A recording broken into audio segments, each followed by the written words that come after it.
Imeelezwa hapa na ndio ukweli wenyewe. Michezo ni furaha, michezo inawaleta watu pamoja, michezo inadumisha umoja, inaleta mshikamano, lakini pia ni sehemu ambayo wananchi wanapata fursa ya kujumuika kwa pamoja, kusocialize. Kwa hiyo kupitia mashindano haya unatupa mtoko wa jioni, watu wanapata sehemu ya kwenda kuzungumza, kwenda kushereheka kwa pamoja. Kwa hiyo ni jambo kubwa na jambo la msingi sana.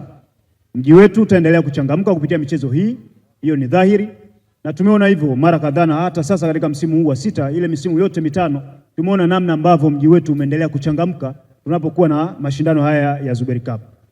Lakini pia michezo ni ajira, na ndio uhalisia wake. Ajira kwa wale ambao wanacheza wenyewe vijana, kwa sababu wanapata kipato wanapoendelea kukua na kusajiliwa katika timu mbalimbali, wanapata ujira, kwa wanaweza kujitegemeza wao wenyewe na familia zao, lakini pia wanaweza kutegemeza wale ambao wanawategemea. Kwa hiyo kupitia jukwaa hili la Zuberi Cup limeendelea kuwainua vijana walio wengi sana, na kupitia michezo hii kwa kweli wamepata ajira na maisha yao yameendelea kuboreka. Imetolewa mifano hapa ya kina Nangu, kina Mwalimu, kina Faridi Musa Maliki. Wote hao ukiangalia na familia zao zimepiga hatua, ni kwa sababu walianzia katika mashindano haya ya Zuberi Cup. Tunaposema mpira ni ajira, mpira ni ajira kweli. Kama alivyozungumza msoma risala hapa, tuna vijana wetu wamefanikiwa kupitia mpira, lakini pia mashindano haya wanavyoendesha viongozi ndio haya ya kuhakikisha kwamba tunawasapoti. Na huko kwenye kata zetu tunajitahidi kuhakikisha michezo inachezwa ili kupata pia utulivu. Utulivu mkubwa unapatikana pia kwenye michezo. Na kama utapata muda ukatembelea viwanja kipindi cha mashindano, utagundua ni namna gani kweli watu wanahitaji michezo. Wanahitaji michezo sana. Tuna kila sababu za kuhakikisha kwamba tunawasapoti waweze kufikia malengo yao. Mheshimiwa mgeni rasmi, ninafahamu kwamba manispaa ya Moshi tunajenga uwanja mkubwa pale Majengo.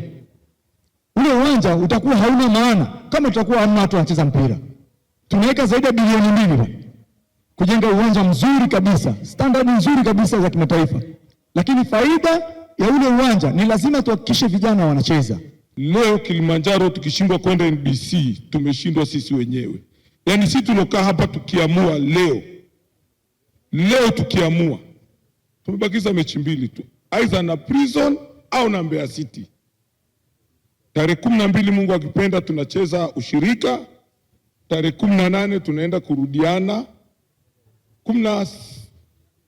Mechi ni 12, 16 Mbeya. Tukipata tushindi kwenye matokeo ya jumla, tayari thamani ya uwanja wetu madiwani mnaupambania pale Majengo umeshaenda juu kabisa. Kwa hiyo kila mmoja ambaye anapata fursa ya kushiriki katika michezo hii ni jukwaa ambalo litakusaidia. Kwa hiyo onyesha talanta yako, kipawa chako ambacho Mwenyezi Mungu amekujalia na walimu ambao wanakufundisha, ili uweze ku excel, ili uweze kupanda daraja ambalo litaweza kukusaidia pia kupata faida katika maisha yako. Lakini namba 2, kupitia michezo hii wapo watoa huduma ambao watakuwa wanatoa huduma, na hapa pia Bwana Idi ameeleza kwa uchache. Wapo ambao watauza vinywaji, wapo ambao watauza chakula, wapo ambao watauza vifaa vya michezo, wapo ambao wataweka watu kambi, huduma zile watatoa kule. Kwa zote hizo zitaongeza mzunguko wa uchumi ndani ya manispaa yetu ya Moshi, wilaya yetu, lakini pia mkoa wetu kwa ujumla.